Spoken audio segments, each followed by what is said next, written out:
നമസ്കാരം. മലയാളി വാർത്ത ഇൻസൈഡിലേക്ക് സ്വാഗതം. ഇറാനെ അവസാനിപ്പിക്കാനായി, ഇറാനെ മുട്ടുകുത്തിക്കാൻ വേണ്ടി അമേരിക്കയ്ക്കൊപ്പം ഇന്ത്യ ചേർന്നു. സമൂഹ മാധ്യമങ്ങളിലും ചില മാധ്യമങ്ങളുമൊക്കെ തന്നെ, വിദേശ മാധ്യമങ്ങളുമൊക്കെ തന്നെ പങ്കുവച്ചൊരു വാർത്തയായിരുന്നു ഇന്ത്യ അമേരിക്കയ്ക്ക് വേണ്ടി താവളമൊരുക്കി ആക്രമിക്കാനുള്ള എല്ലാ സജ്ജീകരണങ്ങൾക്കും ഒത്താശ ചെയ്തു എന്നുള്ളത്. ഏറെ വിവാദമായി മാറിയത് മുൻ അമേരിക്കൻ സൈനിക ഉദ്യോഗസ്ഥന്റെ ഒരു വെളിപ്പെടുത്തൽ കൂടിയാണ്. ഇന്ത്യൻ മണ്ണ് ഒരു സൈനിക നീക്കത്തിനായി മറ്റൊരു രാജ്യത്തിന്റെ സൈനിക നീക്കത്തിന് മറ്റൊരു രാജ്യത്തെ നശിപ്പിക്കാൻ വേണ്ടി വിട്ടു നൽകുമോ? ശരിക്കും ഈ പ്രചാരണത്തിന് പിന്നിലെ സത്യാവസ്ഥ എന്താണ്? ഇത് അന്വേഷിക്കുന്നതിനിടയിൽ തന്നെയാണ് ഇതിന്റെ വ്യക്തമായ ഉത്തരം വിദേശകാര്യ മന്ത്രാലയം തന്നെ പുറത്തുവിടുന്ന ആ ഘട്ടത്തിൽ തന്നെ ഇന്ത്യയുടെ അതിഥിയായി എത്തിയ ഒരു കപ്പലിനെ, ഇറാനിയൻ കപ്പലിനെ അമേരിക്ക തകർത്തിരിക്കുന്നു. അതും ലോകമഹായുദ്ധത്തിന് ശേഷം ആണവ അന്തർവാഹിനിയിലൂടെ ഉപയോഗിച്ച ടോർപിഡോ മിസൈലിലൂടെ തകർത്തിരിക്കുന്നു എന്നുള്ളതാണ് അതിനെ ഏറ്റവും നിർണായകമാക്കി മാറ്റുന്നത്. അമേരിക്കൻ ആക്രമണത്തിൽ തകർന്ന ഐറിസ് ദേന എന്ന ഇറാനിയൻ യുദ്ധക്കപ്പൽ അത് ഇന്ത്യൻ നാവികസേനയുടെ അതിഥിയായിരുന്നു. അതിഥിയാണെന്ന് ഇറാൻ പറയുന്നുണ്ടെങ്കിൽ പോലും ആതിഥേയത്വം സ്വീകരിച്ച് തിരികെ പോയി ഏറെ ദിവസം കഴിഞ്ഞതിന് ശേഷമാണ് ഈ ആക്രമണം ഉണ്ടായത് എന്നുള്ള സ്ഥിരീകരണം കൂടി ഇന്ത്യൻ വിദേശകാര്യ മന്ത്രാലയം പുറത്തുവിടുന്നുണ്ട്. അതായത് ഫെബ്രുവരി 28 യുദ്ധം പ്രഖ്യാപിച്ചതിന് ശേഷം ആ കപ്പൽ ഇന്ത്യയുടെ ഒരു സഹായവും ആവശ്യപ്പെട്ടിട്ടില്ല. അതുകൂടാതെ ഇന്ത്യയുടെ സമുദ്ര മേഖലയിലും ആയിരുന്നില്ല ആ കപ്പൽ. ഇന്ത്യൻ അധികൃതർ തന്നെ അക്കാര്യം സ്ഥിരീകരിക്കുന്നുണ്ട്. പലതരത്തിലുള്ള വസ്തുതാവിരുദ്ധമായ വാർത്തകൾ പ്രചരിക്കുന്നു. അതിനൊക്കെ അടിവരയിട്ടുകൊണ്ട് വ്യക്തത വിദേശകാര്യ മന്ത്രാലയവും പുറത്തുവിടുന്നു. ഫെബ്രുവരി 16 മുതൽ ഫെബ്രുവരി 25 വരെ ഐറിസ് ദേന ഇന്ത്യയുടെ അതിഥിയായിരുന്നു, സംശയമില്ല. വിശാഖപട്ടണത്ത് നടന്ന ഇന്റർനാഷണൽ ഫ്ലീറ്റ് റിവ്യൂവിൽ ഐറിസ് ദേന പങ്കെടുത്ത് തിരികെ പോയി. ഫെബ്രുവരി 28 ഇറാനെതിരായിട്ടുള്ള അമേരിക്ക-ഇസ്രയേൽ ആക്രമണം ഉണ്ടായത്. ഫെബ്രുവരി 25 വെള്ളിയാഴ്ച പുറപ്പെട്ടതിന് ശേഷം ആ കപ്പൽ ഇന്ത്യൻ സമുദ്ര അതിർത്തിക്ക് പുറത്തായിരുന്നു. ഇന്ത്യയുടെ ആതിഥേയത്വം സ്വീകരിച്ചു എന്നുള്ളത് ശരി തന്നെ. പക്ഷേ ഇന്ത്യയുടെ സംരക്ഷണ കവചത്തിലായിരുന്നില്ല ആ കപ്പൽ. കപ്പൽ അന്താരാഷ്ട്ര സമുദ്ര മേഖലയിലായിരുന്നു എന്നാണ് കൃത്യമായി മനസ്സിലാക്കാൻ സാധിക്കുന്നത്. ഇറാൻ പറഞ്ഞതനുസരിച്ച് ഇന്ത്യൻ നാവികസേനയുടെ അതിഥിയായി എത്തിയ കപ്പലിനെ മുന്നറിയിപ്പില്ലാതെ അമേരിക്ക ആക്രമിച്ചു എന്നുള്ളതാണ്. അങ്ങനെ ഒരു ആക്രമണം ഉണ്ടായിട്ട് ഇന്ത്യ കൈയും കെട്ടി നോക്കിയിരുന്നു. അങ്ങനെയുള്ള വിമർശനമായിരുന്നു കഴിഞ്ഞ ദിവസങ്ങളിലൊക്കെ ഉയർന്നു കേട്ടത്. എന്നാൽ ആ വിമർശനങ്ങളോടൊക്കെ തന്നെ പാടെ തള്ളിക്കളഞ്ഞുകൊണ്ട് വ്യക്തമായ ഉത്തരം നൽകുകയാണ്. ഫെബ്രുവരി 16 മുതൽ ഫെബ്രുവരി 25 വരെ മാത്രമേ ആ കപ്പലോ അതിലെ ജീവനക്കാരോ സൈനികരോ ഇന്ത്യയുടെ അതിഥികളായിട്ടുള്ളൂ.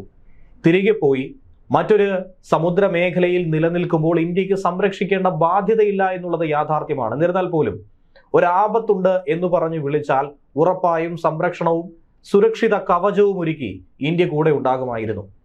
പക്ഷേ ഈ സമയം വരെ 28 മുതൽ മാർച്ച് 4 വരെയുള്ള സമയത്തിൽ ഇതിനിടയിൽ ഒന്നും തന്നെ ഇന്ത്യയുടെ സഹായം അഭ്യർത്ഥിച്ചിട്ടുണ്ടായിരുന്നില്ല. അന്താരാഷ്ട്ര മേഖലയിൽ വെച്ചാണ് ഐറിസ് ദേനയെ വിർജീനിയ ക്ലാസ് SSN ആക്രമിച്ചത്. 87 നാവികർ അതിൽ മരണപ്പെട്ടെന്നും 32 പേരെ രക്ഷപ്പെടുത്തി ഗലയിലെ ആശുപത്രിയിൽ പ്രവേശിപ്പിച്ചുവെന്നുമാണ് ശ്രീലങ്കൻ അധികൃതർ പറയുന്നത്. എന്നാൽ 100-ലധികം സൈനികർ കൊല്ലപ്പെട്ടു എന്ന വാർത്തയായിരുന്നു കഴിഞ്ഞ ദിവസങ്ങളിൽ പുറത്തു വന്നത്. ഇതോടൊപ്പം തന്നെയാണ് പശ്ചിമേഷ്യയിൽ യുദ്ധം രൂക്ഷമായിക്കൊണ്ടിരിക്കുകയാണ്. മറ്റൊരു തരത്തിൽ ഇന്ത്യയും ഈ യുദ്ധത്തിൽ പങ്കാളികളാകുന്നു, ഇന്ത്യ അമേരിക്കയ്ക്ക് വേണ്ട ഒത്താശ ചെയ്തു കൊടുക്കുന്നു എന്ന രീതിയിൽ ചില വ്യാജ വാർത്തകൾ പ്രചരിക്കുന്നത്. ഇറാനെതിരായിട്ടുള്ള സൈനിക നീക്കങ്ങൾക്ക് വേണ്ടി അമേരിക്ക ഇന്ത്യൻ നാവിക താവളങ്ങളും തുറമുഖങ്ങളും ഉപയോഗിക്കുന്നുവെന്ന ചില വാർത്തകളായിരുന്നു പ്രചരിച്ചത്. ഇതിനെയൊക്കെ പാടെ തള്ളിക്കളയുകയാണ് കേന്ദ്ര വിദേശകാര്യ മന്ത്രാലയം. ഇത്തരത്തിലുള്ള ഒരു സംഭവവും ഇതുവരെ നടന്നിട്ടില്ല. അത്തരം അവകാശവാദങ്ങൾ പൂർണ്ണമായും അടിസ്ഥാനരഹിതവും വ്യാജ വാർത്തയുമാണെന്ന് വിദേശകാര്യ മന്ത്രാലയം ഔദ്യോഗികമായി തന്നെ വ്യക്തമാക്കി. വിദേശകാര്യ മന്ത്രാലയത്തിന്റെ വസ്തുതാന്വേഷണ വിഭാഗം വഴിയാണ് ഈ പ്രചാരണങ്ങളെ നിഷേധിച്ചുകൊണ്ട് അതിന്റെ വസ്തുത പുറത്തു കൊണ്ടുവന്നത്. തെറ്റായ വിവരങ്ങൾ ഒരു കാരണവശാലും ഇന്ത്യൻ പൗരന്മാർ വിശ്വസിക്കരുത്. വിദേശ ജനതയും അത് മനസ്സിലാക്കുക. ഇത്തരം കെട്ടിച്ചമച്ച പ്രസ്താവനകൾക്കെതിരെ ജാഗ്രത പാലിക്കണമെന്നാണ് വിദേശകാര്യ മന്ത്രാലയത്തിന്റെ വസ്തുതാന്വേഷണ വിഭാഗം, ഫാക്ട് ചെക്ക് വിഭാഗം മുന്നറിയിപ്പ് നൽകിയിരിക്കുന്നത്. ഈ വിവാദങ്ങൾക്ക് വഴിയൊരുക്കിയത് അമേരിക്കയിലെ ഒരു ആർമി കേണൽ തന്നെയാണ് കാരണം. മുൻ അമേരിക്കൻ ആർമി കേണൽ ഡഗ്ലസ് മാക്ഗ്രഗറാണ് ഒരു ചാനലിന് അഭിമുഖം കൊടുത്ത് ഇതിനൊക്കെ തിരികൊളുത്തിയത്. പശ്ചിമേഷ്യയിലെ അമേരിക്കയുടെ എല്ലാ സൈനിക താവളങ്ങളും തുറമുഖ സംവിധാനങ്ങളും തകർക്കപ്പെട്ടതായും അതുകൊണ്ട് അമേരിക്കൻ നേവിക്ക് ഇന്ത്യൻ തുറമുഖങ്ങളെ ആശ്രയിക്കേണ്ടി വരുമെന്നുമായിരുന്നു അദ്ദേഹത്തിന്റെ പരാമർശം. അമേരിക്ക ന്യൂസ് നെറ്റ്വർക്കിന് നൽകിയ ഈ അഭിമുഖം ഇന്ത്യയുടെ വിദേശ നയത്തെയും നയതന്ത്ര ബന്ധങ്ങളെയും ബാധിക്കാൻ സാധ്യതയുള്ളത് കൊണ്ടാണ് വളരെ വേഗത്തിൽ അപകടം മണത്ത് കേന്ദ്ര സർക്കാർ ഉടൻ തന്നെ നിഷേധക്കുറിപ്പുമായി രംഗത്ത് വന്നത്. മാക്ഗ്രഗറുടെ പ്രസ്താവന വസ്തുതാവിരുദ്ധമാണെന്ന് ഇന്ത്യൻ വിദേശകാര്യ മന്ത്രാലയം പറയുന്നു. ആരെങ്കിലും എന്തെങ്കിലും എവിടെയെങ്കിലും നിന്ന് പറയുന്നു എന്ന് കരുതി അതൊന്നും തന്നെ ഇന്ത്യയുടെ തലയിൽ കെട്ടിവെക്കാനായി ആരും ശ്രമിക്കണ്ട എന്നുള്ളത് കൂടിയാണ് ഈ മുന്നറിയിപ്പ്. ഇറാന് നേരെയുള്ള സൈനിക നീക്കങ്ങൾക്ക് വേണ്ടി ഇന്ത്യൻ ഫണ്ട് ഉപയോഗിക്കാൻ ആരെയും അനുവദിച്ചിട്ടില്ല, അത് അനുവദിക്കുന്നുമില്ല. അത്തരം വാർത്തകൾ അടിസ്ഥാനരഹിതമാണെന്ന് വിദേശകാര്യ മന്ത്രാലയം പറയുന്നു. പ്രസ്താവന ഇന്ത്യയുടെ നയതന്ത്ര ബന്ധങ്ങളെ ബാധിക്കാൻ സാധ്യതയുണ്ട്. അതുകൊണ്ടാണ് വളരെ വേഗത്തിൽ അതിനെക്കുറിച്ച് പ്രതികരിച്ചത്. പശ്ചിമേഷ്യയിലെ യുദ്ധം ഏറെ രൂക്ഷമായി മുന്നോട്ട് പോകുന്ന ഈ സാഹചര്യത്തിൽ ഇത്തരത്തിലുള്ള ചില പരാമർശങ്ങൾ അത് ഇന്ത്യയുടെ വിദേശ ബന്ധങ്ങളെ തന്നെ ബാധിച്ചേക്കും. അതിസാരമായി തന്നെ അമേരിക്ക ഇന്ത്യൻ തുറമുഖങ്ങളും നാവിക താവളങ്ങളും ഉപയോഗിക്കാൻ ഒരു ഘട്ടത്തിലും അമേരിക്കയ്ക്ക് ഇന്ത്യ അനുമതി നൽകിയിട്ടില്ല. അത് കൃത്യമായി തന്നെ എടുത്തു പറയുന്നു. കാരണം അമേരിക്കയ്ക്ക് ലോകത്തിന്റെ പല കോണുകളിലും ആർമി ബേസുകൾ ഉണ്ടെങ്കിൽ പോലും അതില്ലാത്ത ചുരുക്കം ചില വിരലിലെണ്ണാവുന്ന രാജ്യങ്ങൾ ഒന്ന് തന്നെയാണ്, മുൻപന്തിയിലുള്ള രാജ്യം തന്നെയാണ് ഇന്ത്യ. റഷ്യ, ചൈന, അതുപോലെ തന്നെ ഉത്തര കൊറിയ, അങ്ങനെ ചുരുക്കം ചില രാജ്യങ്ങളിൽ മാത്രമാണ് അമേരിക്കയ്ക്ക് സ്വാധീനമില്ലാത്തത്, ഇത്തരത്തിൽ ആർമി ബേസുകൾ ഇല്ലാത്തത്. ആ ഘട്ടത്തിൽ ഒരു കാരണവശാലും അമേരിക്കയെ സൈനികപരമായി ഇന്ത്യ അടുപ്പിക്കും എന്ന് കരുതേണ്ടതില്ല. അമേരിക്കയും ഇസ്രയേലും സംയുക്തമായി നടത്തിയ ആക്രമണത്തിൽ ഇറാന്റെ പരമോന്നത നേതാവ് ആയത്തുള്ള അലി ഖമനേയി കൊല്ലപ്പെട്ടതിന് പിന്നാലെ തുടങ്ങിയ യുദ്ധം ഇപ്പോൾ 6ാം ദിവസത്തിലേക്ക് എത്തി നിൽക്കുന്നു. അതിരൂക്ഷമായി തന്നെ കഴിഞ്ഞ ചൊവ്വാഴ്ചയാണ് ഇന്ത്യൻ മഹാസമുദ്ര മേഖലയിൽ ശ്രീലങ്കൻ തീരത്തോട് ചേർന്ന അമേരിക്കൻ അന്തർവാഹിനിയുടെ ആക്രമണത്തിൽ ഇറാന്റെ യുദ്ധക്കപ്പലായിട്ടുള്ള ഐറിസ് ദേന മുങ്ങിയത്. ഈ സംഭവത്തിൽ നിരവധി ആളുകൾ കൊല്ലപ്പെട്ടതിന് പിന്നാലെ അതിശക്തമായ തിരിച്ചടി ഉറപ്പായും അമേരിക്കയ്ക്ക് നേരിടേണ്ടി വരുമെന്ന താക്കീതും ഇറാൻ നൽകി കഴിഞ്ഞിരിക്കുന്നു.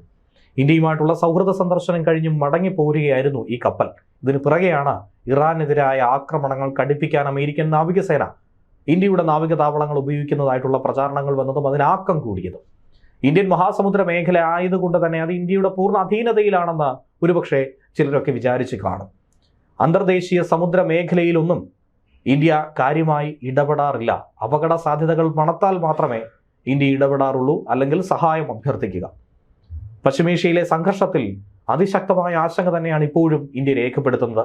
എല്ലാ വിഭാഗങ്ങളും സമീപനം പാലിച്ച് സാധാരണക്കാരുടെ സുരക്ഷയ്ക്ക് മുൻഗണന നൽകിക്കൊണ്ട് സമാധാന നയതന്ത്ര ചർച്ചകളിലേക്ക് കടക്കണമെന്നാണ് ഇന്ത്യയുടെ ആവശ്യം. ആ നിലപാടൂതി തന്നെയാണ് നിലവിൽ മുന്നോട്ട് പോകുന്നത്. ന്യൂസ് ഡെസ്ക് വെള്ളി വാർത്ത ഇൻസൈറ്റ്.